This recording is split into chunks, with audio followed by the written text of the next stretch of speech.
ইন্নাল্লাহা ইয়া'মুরু বিল আদলি ওয়াল ইহসান ওয়া ইতা'i যিল কুরবা ওয়া ইয়ানহা আনিল ফাহশাই ওয়াল মুনকারি ওয়াল বাগই ইয়া'iযুকুম লা'আল্লাকুম তাযাক্কারুন। আল্লাহ তাআলা ডাক দেয়া বলেন, ইন্নাল্লাহা ইয়া'মুরু বিল আদলি ওয়াল ইহসান। আল্লাহ তাআলা ডাক দেয়া বলেন, নিশ্চয় ইনসাফওয়ালা হয়ে যাও, সুন্দর ব্যবহার করনেওয়ালা হয়ে যাও, নিকটতম আত্মীয় স্বজনের হকগুলো আদায় করবে। আল্লাহ তাআলা এই আয়াতের ভিতরে 6টা কথা আনছেন। 3টা হলো আদেশ আর 3টা হলো নিষেধ। আদেশের ভিতরে 1 নাম্বার ডাক দেয়া বলেন, 1 নাম্বার নিশ্চয় তোমরা ইনসাফওয়ালা হয়ে যাও। 2 নাম্বার সুন্দর ব্যবহার করনেওয়ালা হয়ে যাও। 3 নাম্বার নিকটতম আত্মীয় স্বজনের হকগুলো আদায় করবে। আর 3টা হলো নিষেধ। 1 নাম্বার অশ্লীল কাজ করবে না, 2 নাম্বার অন্যায় কাজ করবে না, 3 নাম্বার যাবতীয় মন্দ কাজ থেকে বান্দা ফিরে থাকবি। 3টা হলো আদেশ আর 3টা হলো নিষেধ। আল্লাহ তাআলা ডাক দিয়ে বলেন, এই আয়াতের ভিতরে 6টা কথা আছে। 3টা হলো আদেশ আর 3টা হলো নিষেধ। কোন বান্দা যদি এই 6টা কথা মাইনা কবরের জগতে যাইতে পারে, এই 6টা কথা মাইনা যদি মুহতারাম হাজিরিন আল্লাহর সামনে দাঁড়াইতে পারে, এই 6টা কথা মাইনা দুনিয়াতে মাইনা যদি হাসরের ময়দানে আল্লাহর সামনে দাঁড়া যাইতে পারে, মুহতারাম হাজিরিন আল্লাহ তাআলা বান্দাদেরকে ডাক দেয়া বলেন, আমি আল্লাহ সর্বপ্রথম বান্দাকে আমি রহমতের কুলে তুলে নিব। সুবহানাল্লাহ। আল্লাহ তাআলা ডাক দেয়া বলেন, প্রথমত আমি আল্লাহ এই 6টা কথা মানার কারণে আমি আল্লাহ বান্দাদেরকে রহমতের কুলে নিব। কুলে তুলে নিয়ে আল্লাহ তাআলা ডাক দেয়া বলেন, আমি আল্লাহ রহমতের কুলে নিয়ে আদেরকে আমি জান্নাতে পৌঁছিয়ে দিব। সুবহানাল্লাহ। জোরে কন্না, আর জোরে কন্না সুবহানাল্লাহ। মুহতারাম হাজিরিন, এই 6টা কথা মানার দরকার আছে না নাই? জোরে কন্না। এই সবাই বলেন, মানার দরকার আছে না নাই? 1 নাম্বার হলো ইনসাফওয়ালা হয়ে যাও, 2 নাম্বার সুন্দর ব্যবহার করনেওয়ালা হয়ে যাও, 3 নাম্বার নিকটতম আত্মীয় স্বজনের হকগুলো আদায় করবে, 4 নাম্বার অশ্লীল কাজ করবে না, 5 নাম্বার অন্যায় কোনো কাজ করবে না, 6 নাম্বার যাবতীয় মন্দ কাজ থেকে ফিরে থাকবে। মুহতারাম হাজিরিন, এই 6টা কথা মানার দরকার আছে না নাই? আমি আপনাদের সামনে অর্থটা আগে বললাম, এতটুকু বোঝার জন্য এই আয়াতের অর্থ কি, মেসেজটা কি, আপনাদেরকে সর্বপ্রথম মেসেজটা আমি জানাইলাম। এখন এই আয়াতের যে গুরুত্ব, এই আয়াতে কোন সময় আল্লাহ রাব্বুল আলামিন এই আয়াতে কারিমা আল্লাহর রাসূলের কাছে আনছেন, শানে নজুল যাকে বলে, এটা শোনা সর্বপ্রথম জরুরি।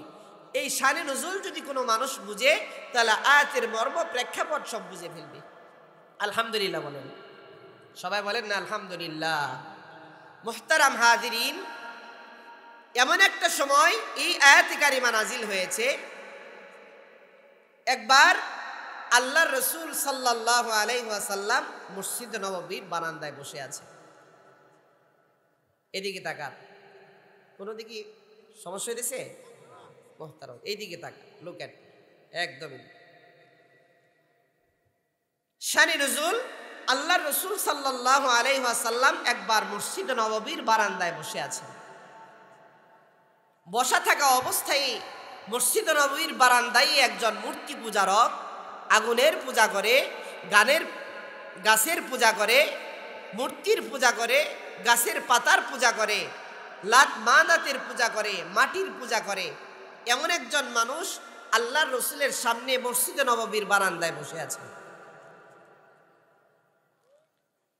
মুহতারাম হাজিরিন,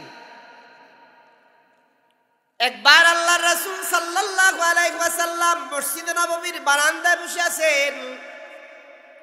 আল্লাহর রাসূলের সামনে একজন মূর্তি পূজারক হিন্দু মানুষ আগুনের পূজা করে, গাছের পূজা করে, মূর্তির পূজা করে, লাত মানাতির পূজা করে, মাটির পূজা করে, মাটির মূর্তির পূজা করে, কাঠের পূজা করে, কাঠের মূর্তির পূজা করে। এমন একজন মানুষ আল্লাহর রাসূল সাল্লাল্লাহু আলাইহি ওয়াসাল্লামের সামনে, তাও আবার মসজিদে নববীর বারান্দায় বসে আছেন। মুহতারাম হাজিরিন, আল্লাহর রাসূল সাল্লাল্লাহু আলাইহি ওয়াসাল্লামের সামনে মূর্তি পূজারকটা আল্লাহর রাসূলের সামনেই বসে আছেন। এখন বলেন তো দেখি, আপনাদের কাছে আমি একটা প্রশ্ন করবার চাই। আমি আর শরীফ ভাই মনে করেন নাগরপুর বাজারের বাস স্ট্যান্ডে বসে এক জায়গায় বসে চা খাইতেছি দোকানে। দূরে থেকে যদি একজন মানুষ ফলো করে, সে কনফার্ম দিলের ভিতরে বিশ্বাস করে ফেলাইব শরীফ ভাই আর আমার ভিতরে অন্তরঙ্গ ভালোবাসা আছে। তা নয় একসাথে চা আর পান করতে পারে না, ঠিক কিনা জুরি কন্যা? মুহতারাম হাজিরিন, আমি এই কথাটা বোঝানোর জন্য শুধু আপনাদের কাছে উদাহরণটা দিলাম। আল্লাহর রাসূল মসজিদে নববীর বারান্দায় বসে আছেন। তার এক কথা বলে কেন? আল্লাহু আকবার।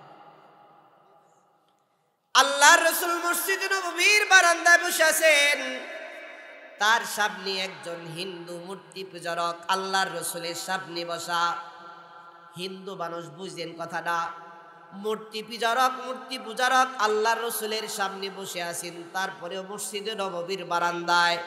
এবার বলেন না, আল্লাহর রাসূলের সাথে মূর্তি পূজারকদের সাথে যদি সম্পর্ক রিলেশন যদি ভালো না থাকে, বলেন না মসজিদে নববীর বারান্দায় কি বসে থাকতে পারে? জোরে কন্যা, জোরে কন্যা। এবার বলেন না সম্পর্ক আছে না নাই? সবাই বলেন সম্পর্ক আছে না নাই? মুহতারাম হাজিরিন, আল্লাহর রাসূলের এমন চরিত্র ছিল, আল্লাহর রাসূলের এমন আচরণ ছিল, ইহুদিরা, বেঈমানেরা, খ্রিস্টানেরা, মূর্তি পূজারকেরা আল্লাহর রাসূলের আদর্শ দেখা, আচরণ দেখা, মায়া মহব্বত দেখা আল্লাহর রাসূলের হাতে হাত রেখা তারা কালেমা পড়ে মুসলমান হয়ে যাইত। আল্লাহু আকবার জোরে কোন, সবাই জোরে কোন না আল্লাহু আকবার। আর একটু জোরে কোন না আল্লাহু আকবার। মুহতারাম হাজিরিন, আল্লাহর রাসূল সাল্লাল্লাহু আলাইহি ওয়াসাল্লাম মসজিদে নববীর বারান্দায় বসা ছিলেন। ওই সময়ে মূর্তি পূজারক আল্লাহর রাসূলের চেহারার দিকে ওইভাবেই তাকায় আছি। হঠাৎ করে আল্লাহর রাসূল সাল্লাল্লাহু আলাইহি সাল্লামের চেহারাটা, সুন্দর চেহারাটা লাল বর্ণ হয়ে গেল। চেহারা থেকে ঘামগুলো টপ টপ করে জমিনের ভিতরে পড়তেছিল। মুহতারাম হাজিরিন, হতবাক হয়ে গেল যে আল্লাহর রাসূল অন্যরকম হয়ে গেছিল, চেহারার ভিতরে লাল বর্ণ হয়ে গেছিল, ঘাম পড়তেছিল। মুহতারাম হাজিরিন, মূর্তি পূজারকটার সাথে সাথে বুঝে ফেলাইছেন মনে হয় আল্লাহর রাসূলের কাছে এই মুহূর্তে একটা কোনো কোরআনের আয়াত অথবা আল্লাহর ওহী জিবরাইল আলাইহিস সালাতু ওয়াস সালাম আগমন হইছে। আল্লাহু আকবার জোরে কন্না। হিন্দু পূজারক মানুষ আল্লাহর রাসূলের মেজাজ দেখে বুঝে ফেলেছেন আল্লাহর রাসূলের কাছে জিবরাইল আসছে, মেজাজ বুঝে ফেলাইছেন। আমরা তো পয়গম্বরের মেজাজ বুঝি তো দূরের কথা, উলামায়ে কেরামের মেজাজ বুঝি না, ঠিক কিনা জুরি কন্যা? কোন সময় কোন মেজাজ নিয়ে কার সাথে কথা বলা লাগবে এই মেজাজটা পর্যন্ত জানি না। কিন্তু একজন হিন্দু মূর্তি পূজারক আল্লাহর রাসূলের সাথে কোন মেজাজ নিয়ে কোন সময় কথা বলা লাগবে, কোন সময় কোন আচরণ দেখা লাগবে, এই মেজাজটা তিনি বুঝা ফেলাইছেন। মুহতারাম হাজিরিন, আল্লাহর রাসূল যখন সুন্দর চেহারার মানুষটা লাল বর্ণ হয়ে গেছে, কিছুক্ষণ পর আবার আল্লাহর রাসূল স্বাভাবিক হয়ে গেলেন, ঘাম পড়া বন্ধ হয়ে গেল, সুন্দর চেহারার মানুষটা আবার স্বাভাবিক হয়ে গেল। মুহতারাম হাজিরিন, যখন স্বাভাবিক হয়ে গেলেন, মূর্তি পূজারকটা আল্লাহর রাসূলকে ডাক দেয়া বলেন, আল্লাহর রাসূল গো, আমি আপনার কাছে একটা কথা বলবার চাই। আল্লাহর রাসূল সাল্লাল্লাহু আলাইহি ওয়াসাল্লাম মূর্তি পূজারককে ডাক দেয়া বলেন, বলো কি বলবার চাও? কয়, আমার মন কইতেছে মনে হয় আপনার কাছে কোনো কোরআনের আয়াত, কোনো ওহী নাজিল হইছে। আল্লাহ রাসূল সাল্লাল্লাহু আলাইহি ওয়াসাল্লাম ডাক দেয়া বলেন, তুমি কেমনে বুঝলা আমার কাছে কোরআনের আয়াত নাজিল হয়ে গেছে? আল্লাহু আকবার, জোরে বলেন আল্লাহ। কেমনে বুঝলে আমার কাছে কোরআনের আয়াত নাজিল হয়েছে? আল্লাহর রাসূল ডাক দেয়া বলেন, সত্যি সত্যি তো আমার কাছে একটা কোরআনের আয়াত নাজিল হয়েছে। যখন ওই মূর্তি পূজারকটা আল্লাহর রাসূলের কথাটা শুনছেন, মূর্তি পূজারকটা দেখেন আল্লাহর রাসূল কি ডাক দেয়া বলেন, আল্লাহর রাসূল গো, আপনার প্রথম সাহাবী আবু বকর এই জায়গায় আপনার উপস্থিত নাই। এখন পর্যন্ত আপনার কাছে যে আয়াতে কারিমা নাজিল হয়েছে, এখন পর্যন্ত আপনার এক নাম্বার সাহাবী আবু বকর শুনে নাই, ওমর শুনে নাই, ওসমান শুনে নাই, আলীও শুনে নাই। আমার সামনে কোরআনের আয়াত নাজিল হয়ে গেছে। আল্লাহর রাসূল গো, সর্বপ্রথম যদি আমারে শুনে দিতেন আমি বড় ভাগ্যবান হয়ে যাইতাম। আল্লাহু আকবার।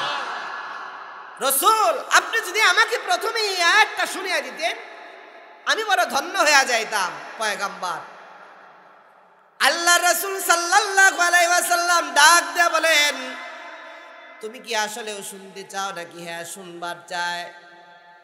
আল্লাহর রাসূল তেলাওয়াত করে শুনিয়ে দিলেন, ইন্নাল্লাহা ইয়া'মুরু বিল আদলি ওয়াল ইহসান ওয়া ইতা'i যিল কুরবা ওয়া ইয়ানহা আনিল ফাহশাই ওয়াল মুনকারি ওয়াল বাগই ইয়াইযুকুম লাআল্লাকুম তাযাক্কারুন। আল্লাহু আকবার, জোরে আল্লাহ। মুহতারাম হাজিরিন, আমি আপনাদের সামনে বয়ান করতেছি বাংলায়। আমরা বাংলা ভাষা বুঝি কি বুঝি না? জোরে কোন। সবাই বলেন বুঝেন কি বুঝেন না?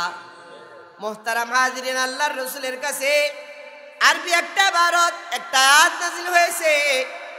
হিন্দু হতে পারে কিন্তু আরব দেশের মানুষ হিসেবে আরবি ভাষা বুঝে কি বুঝে না? জোরে বলেন। সবাই বলেন বুঝে কি বুঝে না?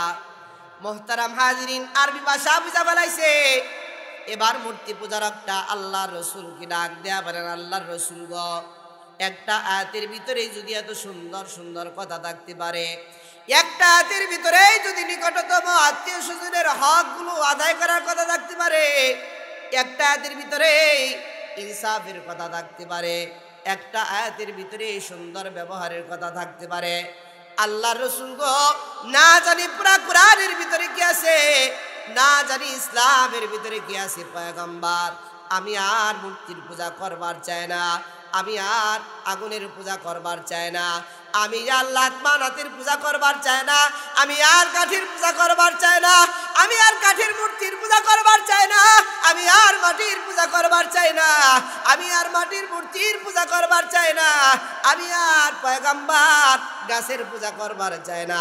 আপনার হাতের উপরে আমি হাত রাখলাম, এক্ষণে আমারে কালেমা পড়ে আমাকে মুসলমান বানায় দেন। আর একটু জোরে কন্যা সুবহানাল্লাহ, আর জোরে কন্যা সুবহানাল্লাহ। আমি আপনাদের সামনে এমন একটা আয়াত কারিমা তেলাওয়াত করেছি যে আয়াত নাজিল হওয়ার সাথে সাথে মানুষ কালেমা পড়ে মুসলমান হয়ে গেছে। সুবহানাল্লাহ, জোরে কোন। আয়াতের গুরুত্ব আছে না নাই? আয়াতের গুরুত্ব আছে না নাই? আল্লামা সানাউল্লাহ পানিপতি রহমাতুল্লাহ আলাইহি তাফসিরে মাযহারিতে ব্যাখ্যা করেছেন, আল্লাহর রাসূলের কাছে পুরা কুরআন নাজিল হয়েছে। পুরা কুরআন আল্লাহর রাসূলের কাছে যদি শুধু এই আয়াতটা নাজিল হইতো, সূরা নহলের এই আয়াতটা যদি শুধু নাজিল হইতো, আল্লাহর রাসূলের কাছে যদি কোনো আয়াত যদি নাজিল না হইতো, আল্লামা সানাউল্লাহ পানিপতি রহমাতুল্লাহ আলাইহি ব্যাখ্যা করেছেন যে আল্লাহর রাসূলের কাছে দ্বীনকে প্রতিষ্ঠিত করার জন্য, আল্লাহর রাসূলের কাছে কালিমার পতাকা উঁচা বানানোর জন্য, অভদ্র মানুষগুলোকে ভদ্র বানানোর জন্য, অসভ্য মানুষগুলোকে সভ্য বানানোর জন্য, বেঈমান মানুষগুলোকে ঈমানদার বানানোর জন্য আল্লাহর রাসূলের কাছে এই একটা আয়াতই যথেষ্ট ছিল। বলেন সুবহানাল্লাহ। আর কোনো প্রয়োজন ছিল না, আর কোনো কোরআনের আয়াত দরকার ছিল না। একটা আয়াতই যদি শুধু নাজিল হইতো আল্লাহর রাসূলের কাছে দ্বীনকে প্রচার করার জন্য, সমস্ত মানুষদেরকে মুসলমান বানিয়ে দেওয়ার জন্য একটা আয়াতই যথেষ্ট ছিল। আল্লাহু আকবার, জোরে কর না, আরেকটু জোরে কর না, আল্লাহু আকবার। মুহতারাম হাজিরিন, খারাপ লাগতেছে আপনাদের? থাকবেন না যাইবেন? থাকবেন না যাইবেন? থাকবে মাশাআল্লাহ। কতক্ষণ থাকবে? সারা রাত থাকেন? আমি তো আর সারা রাত নেই, জুকে কয় ঠিক না? কিন্তু যারা বলে ফেলাইছে আল্লাহ তাআলা সারা রাত নফল পড়ার সব আল্লাহ তাআলা আমলনামায় দান করবে। সুবহানাল্লাহ। আর একটু জোরে কন না, আরো জোরে কন। সুবহানাল্লাহ বললে লাভ না লস? লাভ না লস? লাভ। প্রত্যেকটা জান্নাতটা মরুভূমির মতো, মানুষ যখন ইবাদত করে তার জান্নাতটা সাজিয়ে যাবে। একটা সুবহানাল্লাহ বলার কারণে তার জান্নাতে একটা এত বড় গাছ হয়ে যাবে, 500 বছর যদি তেজি ঘোড়া দৌড় দেয় গাছের ছায়া শেষ হয় না। সুবহানাল্লাহ কন, মারহাবা কন। আল্লাহু আকবার।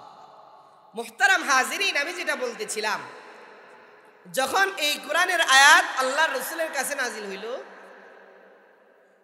নাজিল হওয়ার পরে সারা মক্কার ভিতরে খবর চলে গেল আল্লাহর রাসূলের কাছে এমন একটা আয়াত আছে, এমন একটা পংক্তি আছে, এমন একটা কবিতা আছে, এমন একটা ছন্দ আছে, এমন একটা গীত আছে, যেই গীত, যেই কবিতা, যেই ছন্দ, যেই সুর, যেই কবিতা শুনলেই মানুষেরা কালেমা পড়ে মুসলমান হয়ে যায়। সুবহানাল্লাহ বলনা।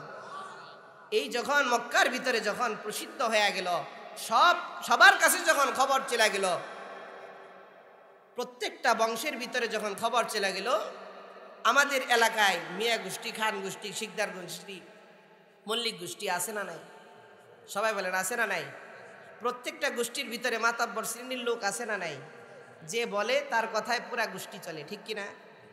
ওই সময়ও অনেক গোষ্ঠী ছিল।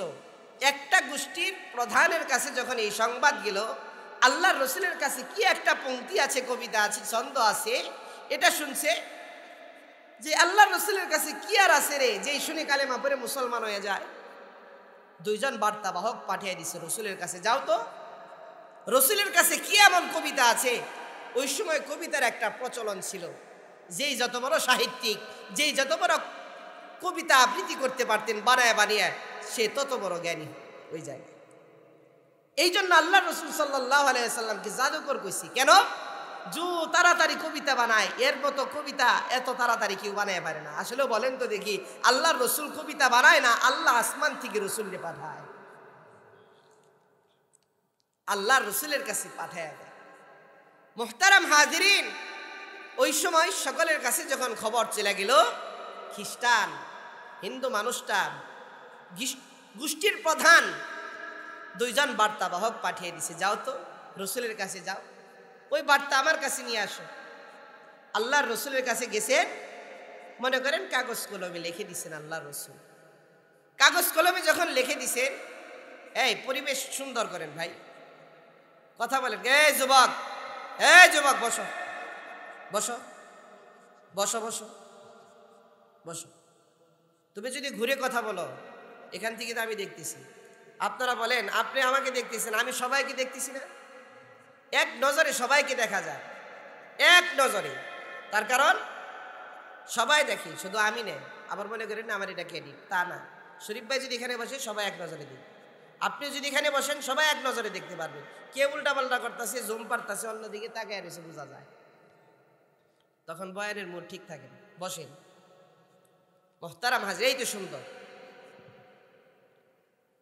তো আল্লাহর রাসূলের কাছে বলছেন, আল্লাহর রাসূল সাল্লাল্লাহু আলাইহি ওয়াসাল্লাম মনে করেন কাগজ কলমে লিখে দিয়েছেন, কারিওয়াল বাগ ইয়াইদুকুম লাআল্লাকুম তাযাক্কারুন। আয়াত পড়ছে, আয়াত পড়তে দেরি গোষ্ঠীর প্রধান কালেমা পড়া মুসলমান হইতে দেরি করে নাই। সুবহানাল্লাহ। বলেন তো দেখি, মাতাব্বর যদি কালেমা পড়ে মুসলমান হয়ে যায়, গোষ্ঠীর মানুষ কি বাকি থাকে? এই জুরি কর না, বাকি থাকে? 2-1 দিনের ভিতরে গোষ্ঠীর সব মানুষদেরকে লয়া মাতাব্বর সবাইকে কালেমা পড়ে মুসলমান হয়ে যায়। সুবহানাল্লাহ। মুহতারাম হাজিরিন,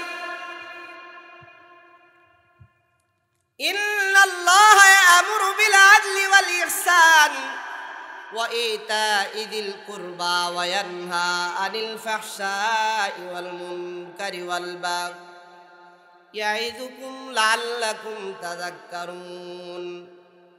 আল্লাহ তাআলা ডাক দেয়া বলেন, আয়াতের অর্থ 1 নাম্বার ইনসাফ ওয়ালা হয়ে যাও, 2 নাম্বার সুন্দর ব্যবহার করনেওয়ালা হয়ে যাও। 3 নাম্বার নিকটতম আত্মীয় স্বজনের হকগুলো আদায় করবে। 4 নাম্বার অশ্লীল কাজ করবে না। 5 নাম্বার অন্যায় কোনো কাজ করবে না। 6 নাম্বার যাবতীয় বন্ধ কাজ থেকে বান্দা ফিরে থাকবে। মুহতারাম হাজিরিন, 1 নাম্বার অন্যায় কোনো কাজ করবে না, ইনসাফ ওয়ালা হয়ে যাও। 1 নাম্বারে ইনসাফ ওয়ালা হয়ে যাও। এখন বলেন না আমাদের সমাজে ইনসাফ আছে না নাই? আজরি কন্যা আছে না নাই? আমাদের সমাজে কিন্তু ইনসাফ নাই। তাফসীরের ভিতরে মুহাদ্দিসিনে কেরাম লিখছেন এই 6টা কথা যদি কোনো গ্রামের মানুষ মানে গ্রাম সুন্দর হয়, এই 6টা কথা যদি কোনো পাড়ার মানুষ মানে পাড়ার মানুষ সুন্দর হয়ে যায়, এই 6টা কথা যদি কোনো ইউনিয়নের ভিতরে মেনে ফেলা ইউনিয়ন সুন্দর হয়ে যায়, এই 6টা কথা যদি কোনো থানার মানুষ মেনে ফেলায় থানার মানুষ সুন্দর হয়ে যায়, পুরা দেশের সব মানুষ যদি এই 6টা কথা যদি মেনে ফেলায় দেশের সব মানুষ ভালো হয়ে যায়। এখন বলেন তো এই 6টা কথা নিজের মানার দরকার আছে না নাই? সবাই বলেন দরকার আছে না নাই? 1 নাম্বার ইনসাফ ওয়ালা হয়ে যাও। কোনো মানুষ যদি অপরাধ করে ফেলায়, আল্লাহর রাসূল সাল্লাল্লাহু আলাইহি সাল্লামের জামানায় আল্লাহর রাসূল যখন বিচারকের আসনে বসে ফেলাইতেন, জজ হিসাবে বসে ফেলাইছেন, তখন আল্লাহর রাসূল কোনো মানুষ যদি অপরাধ করে ফেলাইছে আল্লাহর রাসূল সাথে সাথে কোরআন শরীফটা খুলে ফেলাইছে। সুবহানাল্লাহ জুরি কন্যা, আর জুরি কন্যা সুবহানাল্লাহ। কোরআন শরীফটা খুলে ফেলাইছে। মুহতারাম হাজিরিন, আমাদের সমাজ ব্যবস্থা তো এরকম না। কিন্তু ভাই, কিন্তু নিজের সর্বপ্রথম নিজেকে তো ইনসাফ রাখা লাগবে। আমাদের তো ইনসাফ কি ঠিক থাকবে জুড়ে বলেন? বলেন তো।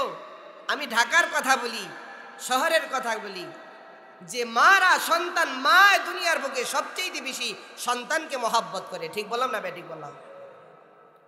মা সবচেয়ে সন্তানকে মহব্বত করে। কিন্তু এখনো এমনও মা আছে যে বাচ্চাকে বুকের দুধ পর্যন্ত দেয় না। কেন? ফিটনেস নষ্ট হয়ে যাবে। ঠিক বললাম না বে? ঠিক বললাম।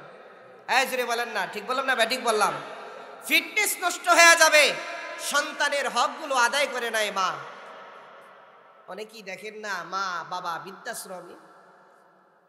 আমি বলবো সারা জীবন তো হুজুররা বয়ান করেছি পিতামাতার হক সম্পর্কে।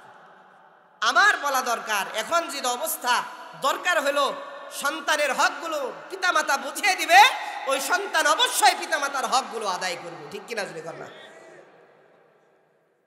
তার কারণ আমরা সন্তানের হকগুলো যদি বুঝিয়ে দিতাম, কোনোদিন পিতামাতা বৃদ্ধাশ্রমে যাওয়া লাগে না। আজকে যদি স্বামীর হকগুলা যদি বিবি যদি ঠিক মতো দিত, পরের সাথে যদি আর কথা না বলতো, তাহলে কোনোদিন বিবি কোনোদিন বেলাহাজের মতো মুহতারাম হাজরিন স্বামীর কাছে মাথা নিচা করা লাগে না। ঠিক কিনা জোরে কর না? মুহতারাম হাজরিন, আল্লাহর রাসূল সাল্লাল্লাহু আলাইহি ওয়াসাল্লাম সাহাবায়ে কেরাম যদি কোনো মানুষ যদি অপরাধ করে ফেলাইছে, আল্লাহর রাসূল সাল্লাল্লাহু আলাইহি ওয়াসাল্লাম যা কোরআন শরীফটা খুলে ফেলাইছে। কিন্তু আমাদের তো তা না। মুহতারাম হাজিরিন, এই 6টা কথা উমর ইবনে আব্দুল আজিজ রহমাতুল্লাহ আলাইহি মানছেন। আমাদের রাষ্ট্রের প্রধানরা তো মানা আর না মানা দূরের কথা। শুক্রবার, আজকে শুক্রবার গেছে, এই আয়াত আপনারা শুনছেন? এই আয়াতটা শুনেন নাই? আপনারা এই আয়াত শুনছেন কি শুনেন নাই বলেন? আজকে শুক্রবার মসজিদে খতিব সাহেব শেষের দিকে এই আয়াতটা তেলাওয়াত করেন, ইন্নাল্লাহা ইয়ামুরু বিল আদলি ওয়াল ইহসানি ওয়া ইতা'i যিল কুরবা ওয়া ইয়ানহা আনিল ফাহশাই ওয়াল মুনকারি ওয়াল বাগই ইয়াইযুকুম লাআল্লাকুম তাযাক্কারুন। শুনেন নাই? মুহতারাম হাজিরিন, এই খুতবার ভিতরে কি আয়াতটা লাগায়া দিল, তার নাম হলো উমর ইবনে আব্দুল আজিজ রহমাতুল্লাহি আলাইহি। সুবহানাল্লাহ জোরে কন্যা। উমর ইবনে আব্দুল আজিজ কেন লাগায়া দিয়েছেন?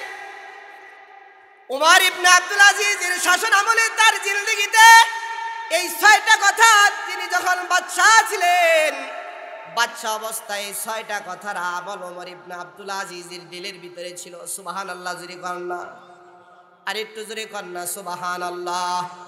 উমর ইবনে আব্দুল আজিজের দিলের ভিতরে ইনসাফ ছিল, সুন্দর ব্যবহার ছিল, নিকটতম আত্মীয় স্বজনের হকগুলো আদায় করেছি, কোনোদিন অন্যায় কাজ করে নাই, কোনোদিন অশ্লীল কাজ করে নাই, কোনোদিন ও মুহতারাম হাজিরিন যাবতীয় অন্যায় থেকে বিরত থাকছি।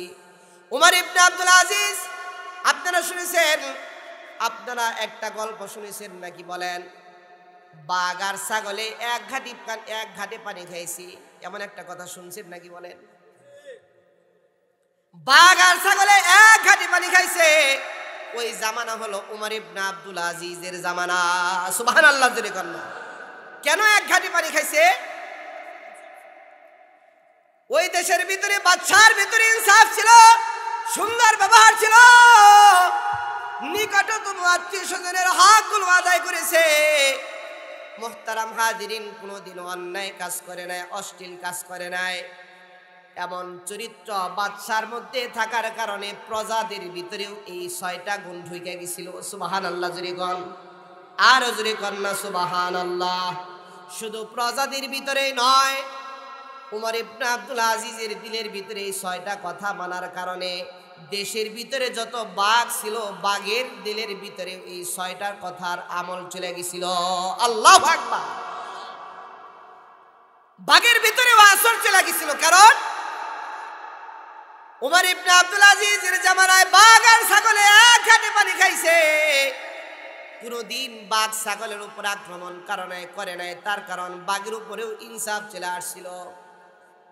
বাঘ আর ছাগলে এক ঘাটে পানি খাবে, কোনদিন বাঘ ছাগলের উপরে আক্রমণ করে নাই। কিন্তু বাঘের আচরণ তো এইটাই, ছাগল পাইলে সে হামলা করবে, আক্রমণ করবে, কিন্তু কোনদিন বাঘ ছাগলের উপরে আক্রমণ করে নাই। কারণ ওই দেশের বাদশা হযরত উমর ইবনে আব্দুল আজিজ, এই বাদশা থাকার কারণে হঠাৎ করে 2জন লোক জঙ্গলের শেষ প্রান্তে দাঁড়ায় আছেন। একজন লোক আর একজন লোককে ডাক দেয়া বলেন, ইন্না লিল্লাহি ওয়া ইন্না ইলাইহি রাজিউন, ইন্না লিল্লাহি ওয়া ইন্না ইলাইহি রাজিউন। আর একজন লোককে ডাক দেয়া বলে, ভাই রে, টেলিফোনের যুগ না, টেলিগ্রামের যুগ না, মোবাইলের যুগ না, আপনি কেন মানুষ মারা যাওয়ার দোয়া পড়লেন? কারণ কি? ওই লোকটা ডাক দেয়া বলে, দেখো নদীর কিনারার দিকে তাকায় দেখো, উমর ইবনে আব্দুল আজিজের জামানায় আমি কোনোদিন দেখি নাই বাঘ ছাগলের উপর আক্রমণ করতেছি। আজকে নদীর কিনারার দিকে চেয়ে দেখো, বাঘ ছাগলের উপর আক্রমণ করতেছে। আমি বুঝা ফেলাইছি, উমর ইবনে আব্দুল আজিজ যদি দুনিয়ার ভিতরে বেঁচে থাকতো, ওই বাঘ কোনোদিন ছাগলের উপর আক্রমণ করতে পারতো না। আজকে দেখো বাঘ ছাগলের উপর আক্রমণ করতেছি, এই জন্য আমি বুঝা ফেলাইছি, মনে হয় উমর ইবনে আব্দুল আজিজ আর জমিনের ভিতরে নাই। আল্লাহু আকবার জোরে বলেন, আল্লাহু আকবার। প্রজাদের কি অবস্থা! উমর ইবনে আব্দুল আজিজের জামানায় কোনোদিন দেখি নাই বাঘ ছাগলের উপরে আক্রমণ করতেছে। আজকে বাঘ যেহেতু ছাগলের উপর আক্রমণ করে, আমি বুঝাই ফেলাইছি, মনে হয় জমিনের উপরে আর উমর ইবনে আব্দুল আজিজের উমর ইবনে আব্দুল আজিজ আর জমিনের উপরে নাই। সত্যি সত্যি খবর নিয়ে দেখে উমর ইবনে আব্দুল আজিজ আর দুনিয়ার ভিতরে নাই। মুহতারাম হাজিরিন, উমর ইবনে আব্দুল আজিজ কার সন্তান? উমর ইবনে আব্দুল আজিজের ওই ঘরের সন্তান। রাতের বেলায় হযরত উমর রাদিয়াল্লাহু তাআলা আনহু রাতের বেলায় ঘুরছেন আর দেখছেন কোনো মানুষ প্রবলেমের ভিতরে আছে কিনা, কোনো মানুষ সমস্যার ভিতরে আছে কিনা, কোনো মানুষ কোনো ঝামেলার ভিতরে আছে কিনা। উমর রাদিয়াল্লাহু তাআলা আনহু আটার বস্তা বহন করে বারে বারে যায় ঘুরছে, কার লাগবে, কোনো মানুষ প্রবলেমের ভিতরে আছে কিনা। ওমর রাদিয়াল্লাহু তাআলা আনহু হঠাৎ করে একদিন রাতের বেলা একটা করে ঘরের পিছন দিয়ে যাইতেছেন। 2জন মহিলা, 2জনে কথা বলতেছি। মা মেয়েকে ডাক দেয়া বলে, মেয়েরে, আমাদের গাভীতে যে দুধ হয়, দুধের ভিতরে একটু পানি মিশিয়ে দেয়া, তারপরে বাজারে বিক্রি করবা। এখন বলেন তো, এমন চরিত্রবান মানুষ আমাদের দেশে আছে না নাই? সবাই কন্যা আছে না নাই? আপনাদের যদি নাও থাকে, আমাদের পাকুল্লা এলাকায়, টাঙ্গাইল এলাকায় মাঝে মধ্যে ধরা খাওয়া যায়। আপনাদের মধ্যে তো দুধের ভিতরে পানি মিশায়, আমগো ওই জায়গায় পানির সাথে দুধ মিশায়। বুঝেন নাই? কথা বুঝেন নাই? আপনি ওই জায়গায় তো দুধের সাথে পানি মিশায়, আমগো ওই জায়গায় পানির সাথে দুধ মিশায়, 2 ফুটা দিয়ে গুড়া মাইরা বেচালায়। আছে না নাই জোরে কন্যা? তার মানে এই দিকেও আপনি খুব ভালো মানুষ এরকমও আছে এই জায়গায়। মুহতারাম হাজিরিন, মা সন্তানকে, মেয়েকে যখন ডাক দেয়া বলেন, মেয়েরে দুধের ভিতরে একটু পানি মিশিয়ে দাও, বাজারে বেশি বিক্রি করা যাবে। মেয়েটা মাকে ডাক দেয়া বলেন, মা দুধের সাথে পানি মিশানো যাবে না, এই দেশের বাদশাহ কিন্তু হযরত ওমর। মা ওমর যদি যায় না ফেলায়, আমাদের কল্লা কিন্তু রাখবে না। মা দুধের সাথে পানি মিশানো যাবে না। আজকে মাহফিলের ভিতরে আমি জানি মারা আছে, মারা খুব দিল দিয়া শুনবা।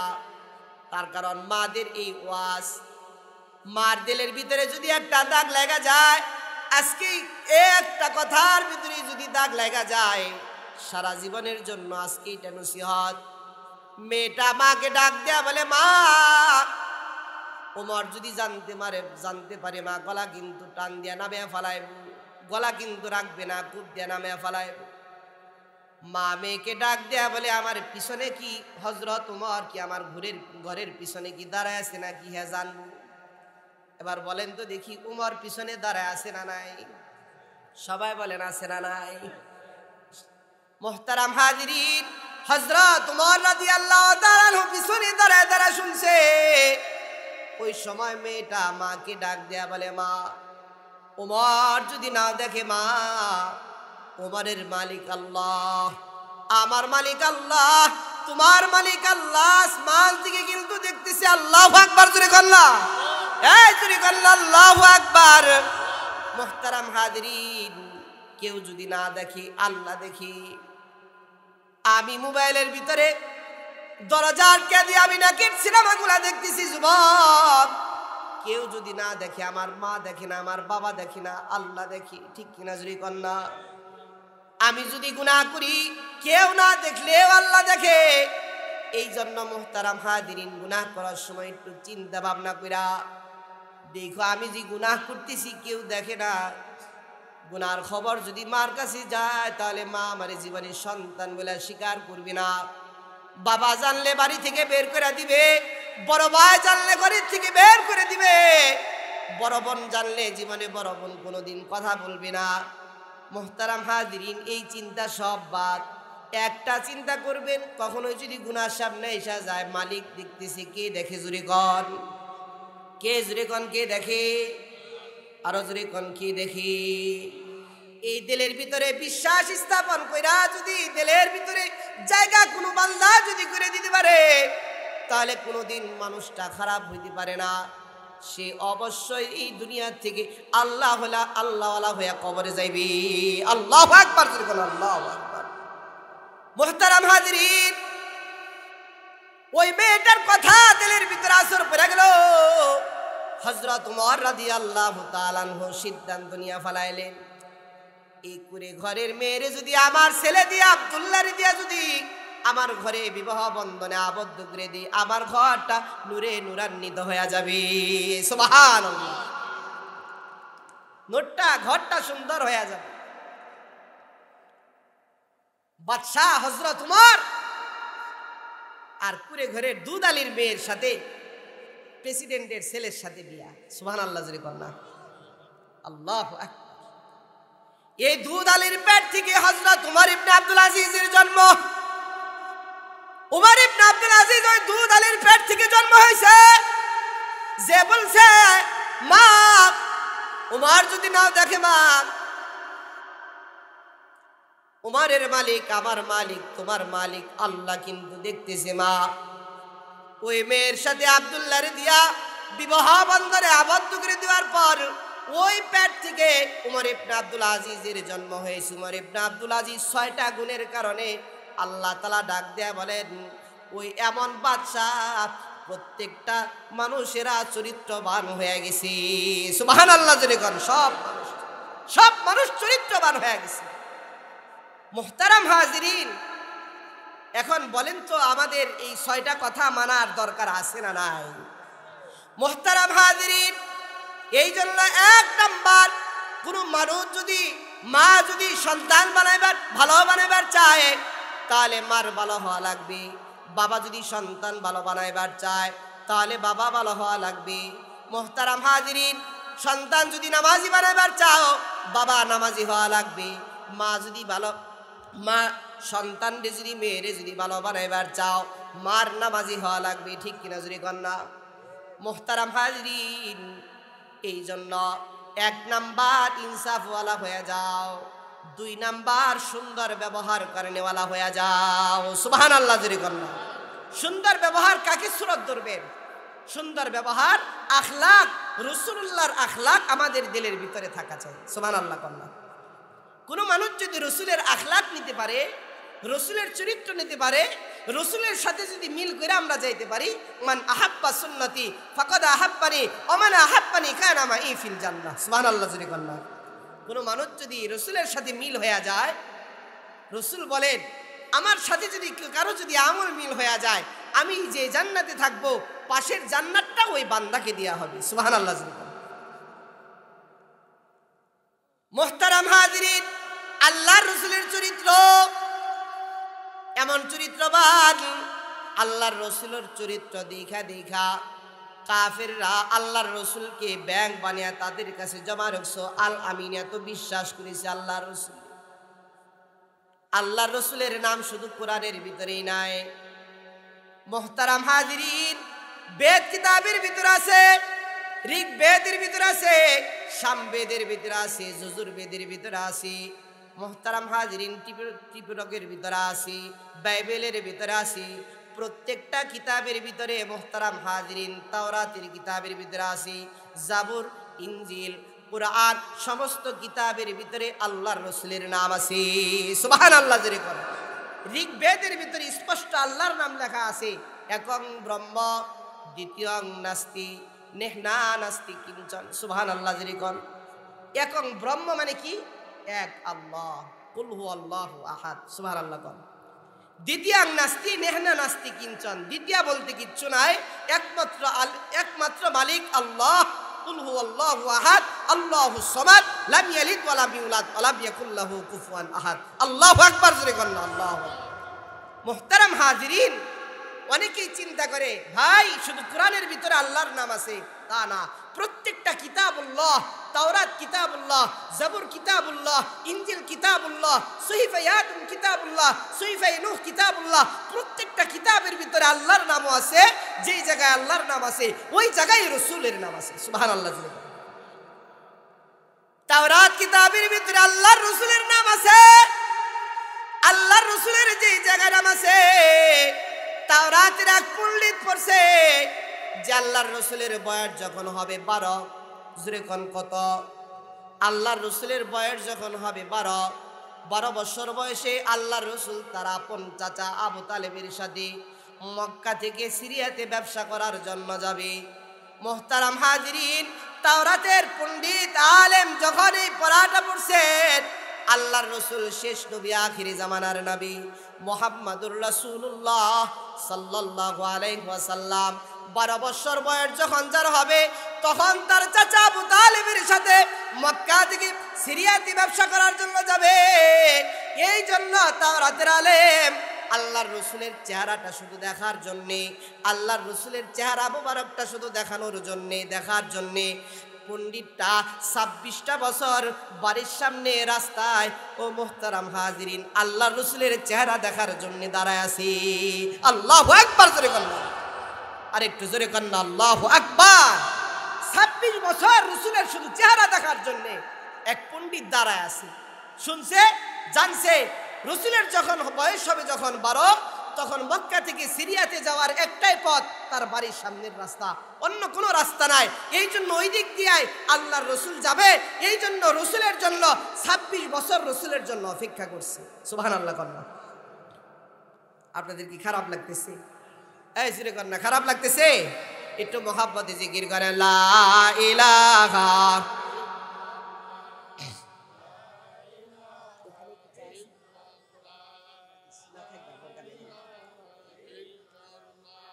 লা ইলাহা ইল্লাল্লাহ লা ইলাহা। ভাই আরেকটু সামনে আসেন, জায়গা হইতেছে না, আরেকটু সামনে একটু মহব্বতে হরকত করেন। এক জায়গায় বসবেন হাসরের ময়দানে, এক জায়গায় আপনার জন্য জায়গা সুপারিশ করবে। থামেন। দুই জায়গার ভিতরে বসবেন হাসরের ময়দানে, দুই জায়গায় সুপারিশ করবে। সুবহানাল্লাহ কয় না? আর একটু জোরে কর না সুবহানাল্লাহ। এবার বলেন সুপারিশের দরকার আছে না নাই? যদি থাকে একটু সামনে গিয়ে বসে লা ইলাহা। ভাই আরেকটু সামনে আসেন, আরেকজনকে জায়গা করে দিই, আরেকজনকে একটু জায়গা করে দিই। এই যে সামনে একটু ফাঁকা জায়গা।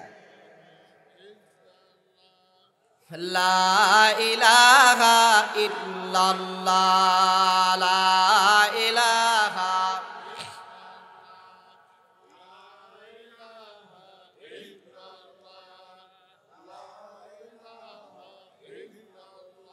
পাইলে নিরালাই গো নবী পাইলে নিরালাই, পাইলে নিরালাই গো নবী পাইলে নিরালাই।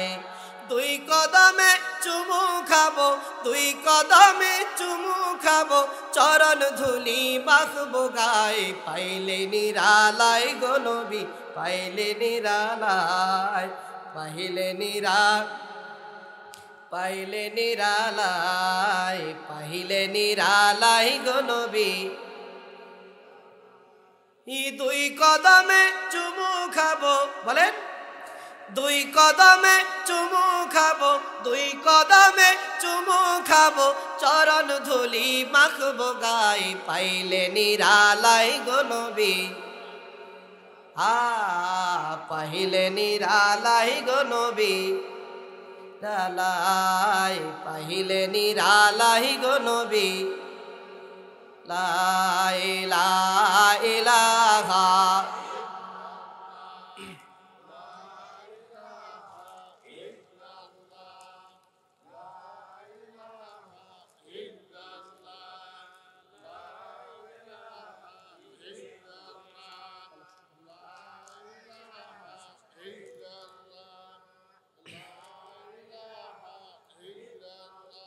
লা ইলাহা ইল্লাল্লাহু মুহাম্মাদুর রাসূলুল্লাহ সাল্লাল্লাহু আলাইহি ওয়াসাল্লাম।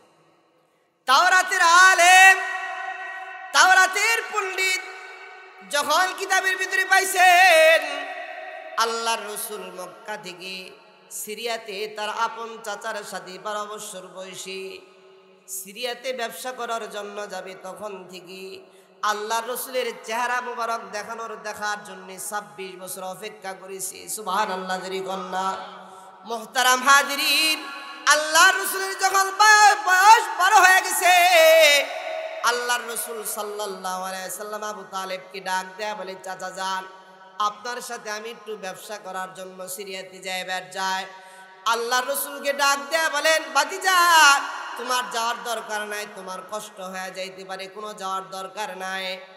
আবু তালেব বারবার বলার পরেও তারপরেও আল্লাহর রাসূল সাল্লাল্লাহু আলাইহি সাল্লাম ডাক দেয়া বলেন, চাচা যান, আমি একটু ব্যবসার কাজে একটু যাইতে চাই, সিরিয়াতে যাইবার চাই। শেষ পর্যন্ত মুহতারাম হাজিরিন আবু তালেবের সাথে ব্যবসার কাজে রওনা হয়ে যায়। রওনা যখন হয়ে গেলেন মুহতারাম হাজিরিন মক্কা থেকে সফর করলেন আরো 72 জন সাথী। কতজন জুরিগণ? 72 জন সাথী লইয়া আল্লাহর রাসূল সাল্লাল্লাহু আলাইহি ওয়াসাল্লাম যখন মক্কা থেকে সিরিয়াতে যাইবার সময়, মুহতারাম হাজিরিন সকাল থেকে নিয়ে দুপুর পর্যন্ত হাঁটছে। হাঁটার পর এক জায়গায় বিশ্রামের জন্য একটা গাছের ছায়াদারে নিচে বসে গেছে 72 জন সাথী। কিন্তু 72 জন সাথী যখন ছায়ার নিচে বসে গেছে, আল্লাহর রাসূল সাল্লাল্লাহু আলাইহি সাল্লাম 72 জন সাথীদের সামনে যা বসে নেই। তার কারণ মুরব্বীদের সাথে বসলে বেয়াদবি হতে পারে। এই জন্য আল্লাহর রাসূল আলাদা একটা মরা গাছের ডালের নিচে, মরা গাছের নিচে আল্লাহর রাসূল দাঁড়ায় আছেন। আসমান থেকে আরশে আজিম থেকে আল্লাহ ডাক দেয়া কয়, নাফরমানেরা 72 জন সাথীরা গাছের ছায়ার নিচে বসে আছি, আর আমার আল্লাহর রসুল হাবিব আমার হাবিব একটা মরা গাছের ডালের নিচে বসে আছি, আমি সহ্য করতে পারতেছি না। সাথে সাথে আল্লাহ তাআলা মরা গাছটাকে রসুলের মহাব্বতে সারা গাছটাকে তরুতাজা বানায় দিলেন। সুবহানাল্লাহ, আর জোরে কন্যা সুবহানাল্লাহ। আল্লাহর রসুল দাঁড়াইলেন কিসের জন্য জানেন? ৭২ জন সাথীদের সাথে যদি বৈশা পড়ে বেয়াদবি হইতে পারে, এই জন্য আল্লাহর রসুল একটা মরা গাছের নিচে দাঁড়ায় গেছেন। গাছটা যখন তরুতাজা হয়ে গেছে, পাহাড়ের টিলার উপরে পণ্ডিতটা দাঁড়ায় আছে। পণ্ডিতটা দাঁড়ায় যখন দেখছে যুবক মানুষ, ১২-১৩ বছর একটা যুবক গাছের ছায়ার নিচে দাঁড়ানোর সাথে সাথে গাছটা তারা তাজা হয়ে গেছে। সুবহানাল্লাহ জোরে কন্যা।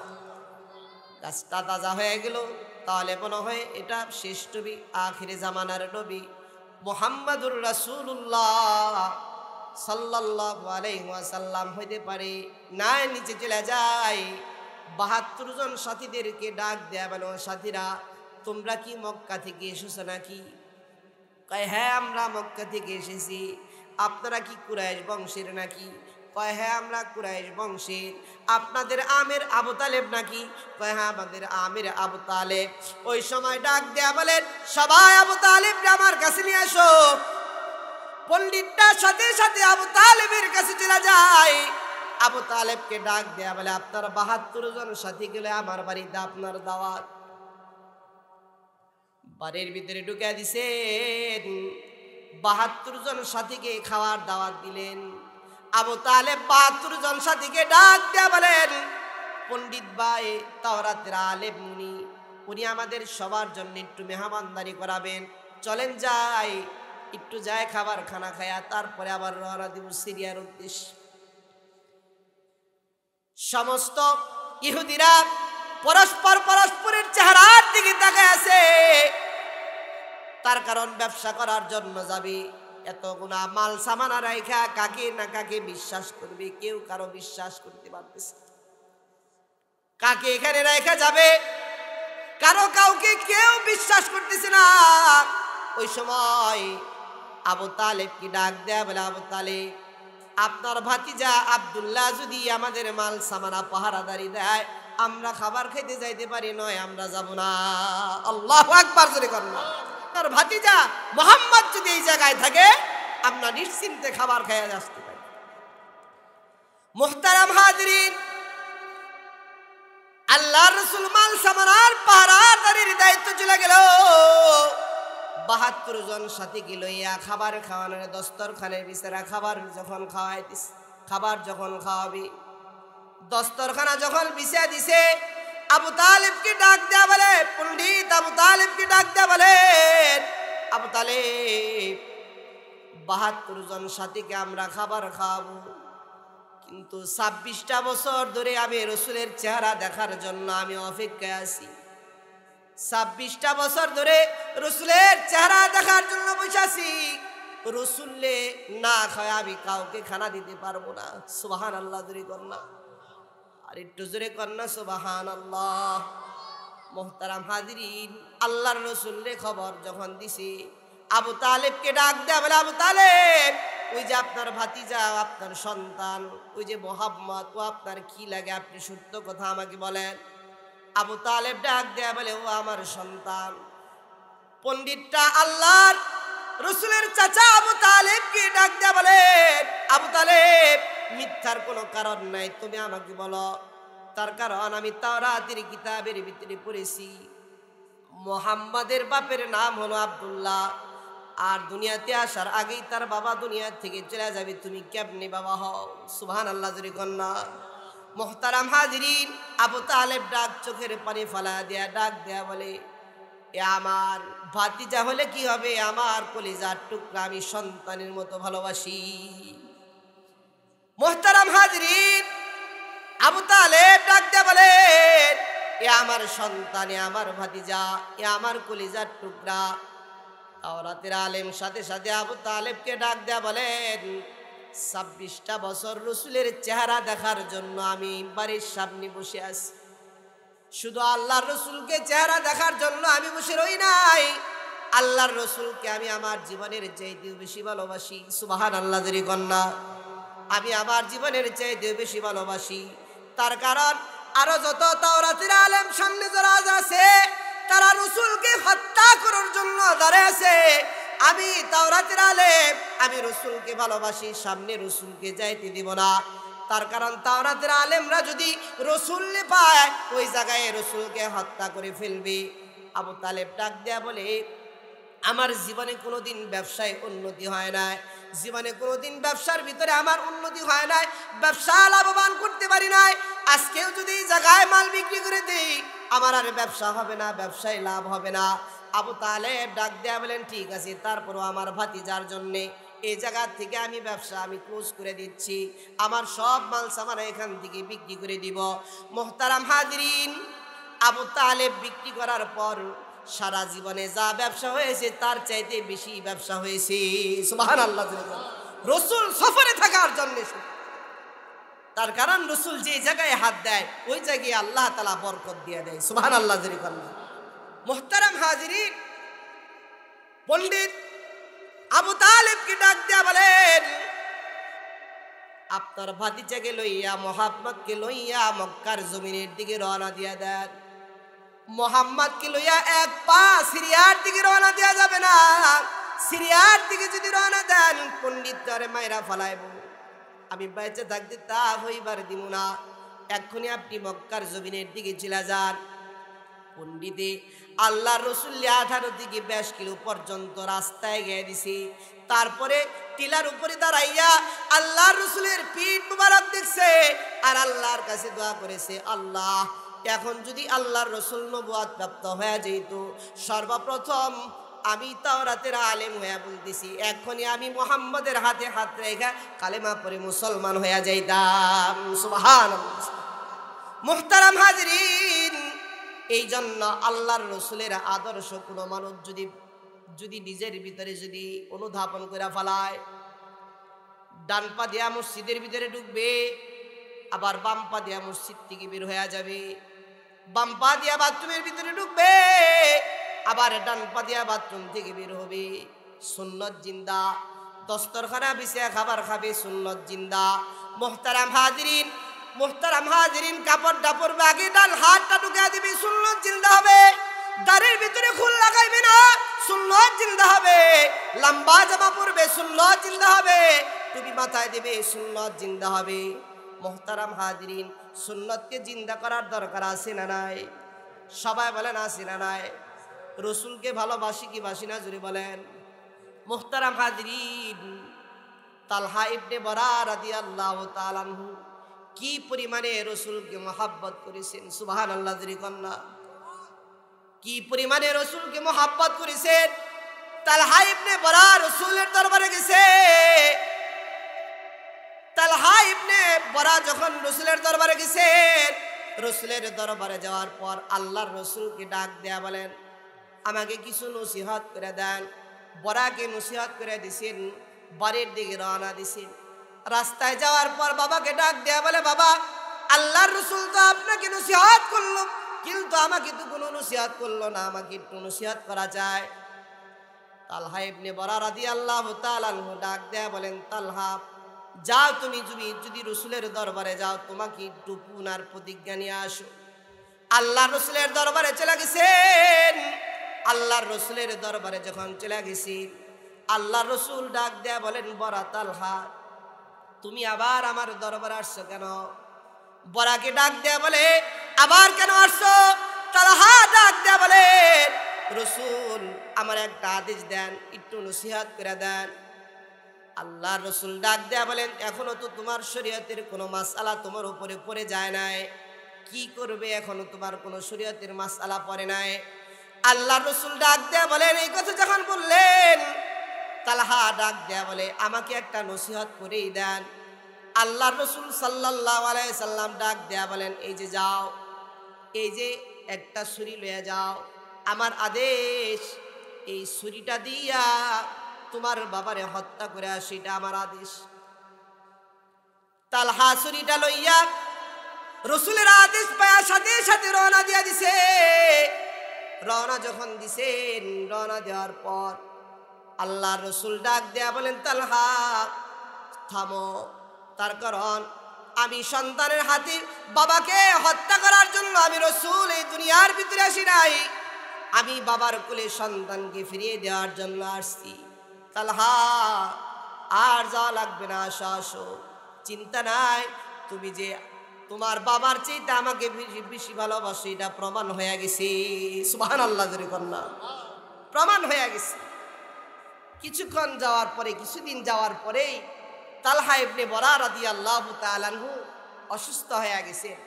রাসূলের কাছে খবর চলে গেছে, রাসূল আমার বাচ্চাটা অনেক অসুস্থ, আপনি একটু দেখে আসেন। আল্লাহর রাসূল দেখতে গেছেন। যাওয়ার পরে তালহা ইবনে বরা যখন অসুস্থ, বরাকে ডাক দিয়ে বলে, বরা তোমার বাচ্চা যদি কিছু হয়ে যায়, তোমার সন্তানের যদি কিছু হয়ে যায় আমাকে খবর দিও। তার কারণ যদি কিছু হয়ে যায়, যদি আল্লাহ না করুক দুনিয়া থেকে যদি চলে যায়, আমি ওর জানাজা পড়াবো, আমি ওর দাফন কাফন করাবো, আমি ওর কুলে লয়ে আমি লাশটা নিচে আমি কবরে নামাইয়া দিব, আমাকে খবর দিব। কিছুদিন পরেই তালহা দুনিয়ার থেকে চলে গেছেন।